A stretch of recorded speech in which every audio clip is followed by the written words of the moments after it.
శ్రీ గురుభ్యో నమ. గం గణాధిపతయే నమ. ఓం శ్రీ గాయత్రి మాతే నమ.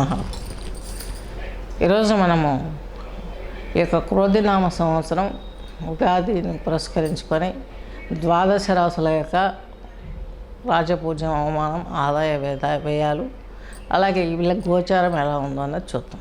కాకపోతే ధనస్సు తీసుకున్నట్లయితే మూలా నక్షత్రం 4 పాదాలు, అలాగే ఉత్తరాషాఢ, పూర్వాషాఢ 4, ఉత్తరాషాఢ 1వ పాదం కలిపి ధనుర్రాశి కిందికి వర్తిస్తుంది. ధనుర్రాశి వారికి తీసుకున్నట్లయితే మీకు ఆదాయం తీసుకున్నట్లయితే 11 ఆదాయం, 5 వ్యయం, రాజపూజ్యం 7, అవమానం 5. ఇది గమనించగలరు. అలాగే మీకు యొక్క ధనుర్రాశి ధనుర్లగ్నం వారికి మీ చతుర్థాధిపతి యొక్క రాశాధిపతి అయినటువంటి బృహస్పతి మీకు పంచమ వీక్షణ ద్వారా చక్కగాను రాశిని చూస్తూ ఉన్నారు, రాశిలో ఉన్నారు, పంచమ రాశిలో ఉన్నారు. ఈ యొక్క 2023 ఆగస్టు, అక్టోబర్లో కొన్ని మార్పులు వచ్చాయి.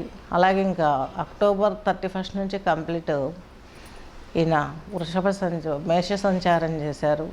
మేష సంచారంలో రాహువుతో కలిసి ఉన్నారనమాట. ఇక్కడ గురుచండాలయంతో కొన్ని ప్రాబ్లమ్స్, కొంచెం మంచి జరిగింది అని చెప్పుకోవాలి. అలాగే ఈయన మీకు 2వ ఇంటి అధిపతి, 3వ ఇంటి అధిపతి అయినటువంటి శని భగవంతుడు ధనుర్రాశి వారికి ఈయన 3వ ఇంటి వీక్షణతో శని భగవంతుడు చూశాడు పంచమాన్ని. తద్మూలకంగా మీకు ప్రమోషన్స్లో కావచ్చు, వాటిల్లో కావచ్చు చాలా ఇబ్బందులు ఫేస్ చేశారు. ఎంతో కష్టపడితే కానీ ఇట్లాంటివి సిద్ధించుకోగలిగారు. ఈరోజు వాటిని ఇంకొంచెం ఆశకు వెళ్ళి మీరు గ్రేడ్ పెంచుకోవడానికి ప్రయత్నం మాత్రం చేయకండి. ఈ సంవత్సరం శని ప్రబలంగా ఉన్నాడు. ఎందుకంటే న్యూమరాలజీ ప్రకారం ఆయన శని సంఖ్యలో ఉన్నారు. 2+2+4లో ఉన్నాడు, 8 సంఖ్యలో ఉన్నారు. కాబట్టి ఆయన ఆధిపత్యం కాబట్టి కొంత ఉద్యోగాలు కోల్పోయే వారి సంఖ్య ఎక్కువగా పెరుగుతుంది.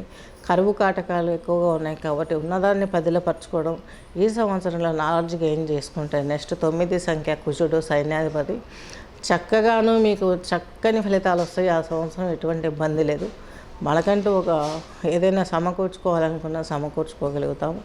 అలాగే ఇప్పుడు మీకు సప్తమంలో ఉన్న బృహస్పతి వచ్చేసి మీ రాశాధిపతి, చతుర్థాధిపతి తులారాశి ఈయన మీకు వృషభ రాశి సంచారం చేస్తారు. మీకు 6వ ఇంటిలోకి వెళ్ళిపోతారు. ఇక్కడ చాలా ఇబ్బంది, అలాగే రోగ శక్తి కోల్పోతారు. అలాగే ఈ యొక్క అప్పులు, శత్రుపీడలు ఇవన్నీ మీకు ఇబ్బంది పెడతాయి. నీరసంగా, మానసికంగా, ఫిజికల్గా చాలా కోల్పోవలసిన స్థితి ఏర్పడుతుంది. ఇది గమనించగలరు. అలాగే బృహస్పతి వచ్చేసి మీకు వ్యయస్థానాన్ని చూస్తున్నారు. ఇక్కడ తీర్థయాత్ర వైభవం ఇవన్నీ పట్టే అవకాశం ఉంది. కొంత దైవబలం సమకూర్చుకోగలుగుతారు. అట్ ద సేమ్ టైం ఈయన మీకు 9th దృష్టితోటి ఈ యొక్క ధనస్సులో ఉన్న ధనురాశాధిపతి అయినటువంటి బృహస్పతి ఇక్కడ వృషభం నుండి మీకు 9th హౌస్ అయినటువంటి మకర రాశిని చూస్తారు. కాబట్టి ఇంట్లో సమస్యలు ఏమన్నా గొడవలు లేకుండా ప్రశాంత జీవితం నడిపే అవకాశాలు కొంత మాత్రమే ఉంటాయి. ఇదివరకట్లాగా ఉండవు, ఇంకొంచెం తగ్గుముఖం పడతాయి, బట్ బెటర్ అన్నట్టుగా ఉంటాయి. ధనురాశి ధనుర్లగ్నం వారికి శని భగవంతుడు మీకు 3వ వీక్షణ ద్వారా 5వ ఇంటిని చూస్తుంటారు. కాబట్టి సంతానానికి సంబంధించినటువంటి ఇబ్బందులు ఎక్కువ ఫేస్ చేస్తారు. అట్ ద సేమ్ టైం శని భగవంతుడు మీకు 7వ వీక్షణ ద్వారా మీ యొక్క భాగ్యస్థానాన్ని చూస్తారు. కాబట్టి ఇక్కడ కూడా దాయదుల ఇబ్బందులు, ఇవన్నీ కూడా ఇబ్బందులు పెరిగే అవకాశం ఉంది. తండ్రి గారి ఆరోగ్యం క్షీణించే అవకాశాలు స్పష్టంగా ఉన్నాయి. అట్ ద సేమ్ టైం మీకు శని భగవంతుడు మీ యొక్క వ్యయస్థానాన్ని అయినటువంటి వృశ్చిక రాశిని చూస్తాడు. కాబట్టి నిద్రాభంగాలు ఇవన్నీ కూడా ఫేస్ చేసే అవకాశం ఉంది. జీవిత భాగస్వామితోనూ ఇంట్లోనూ కొంచెం చిన్న డిస్కషన్స్ పెరిగి కొంత గొడవలు పుంజుకునే అవకాశం కూడా లేకపోలేదు. ఈ యొక్క ధనుర్రాశి ధనుర్లగ్నం వారికి వీరందరికీ చూసుకున్నట్లయితే ప్రస్తుతానికి ధనుర్రాశి ధనుర్లగ్నం వారికి ఇటు శనిని చూసుకున్నాను, అటు రాహువుని చూసిన, ఇటు బృహస్పతిని చూసిన, కేతువుని చూసినాం. ఎక్కడా కూడా ప్లస్ పాయింట్ అన్నది లేదు. కాబట్టి ఎక్కువ మీరు ఆలోచించాల్సిన అవసరం లేదు. ఉన్నది వదులుకోకండి, ఉన్న ఉద్యోగాన్ని వదులుకోకండి, ఉన్న ఆస్తులను అమ్ముకోకండి.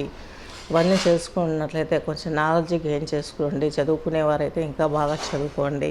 ప్రమోషన్స్ కోసం ఏదైనా మీరు వేరే ప్రయత్నాలు చేసుకునేవారైతే కొంచెం శ్రద్ధగా ఉండి చూసుకోండి. తద్మూలకంగా మీకు మంచి అవకాశాలు వచ్చే అవకాశాలు స్పష్టంగా గోచరిస్తున్నాయి. మీరు వేయవలసినటువంటి ముద్ర వచ్చేసి చక్కగా ఒక సంజీవిని ముద్ర. బొటన వేలు మలిచి యొక్క 2 వేళ్ళు బొటన వేలు టచ్ చేసి సంజీవిని ముద్రలో కూర్చొని చక్కగా హనుమాన్ చాలీసా వినండి, దత్తాత్రేయ స్వామి చరిత్ర వినండి. తద్మూలకంగా మీకు ఉన్నటువంటి సమస్త దోషాలు నివృత్తి చేయబడతాయి. శుభం.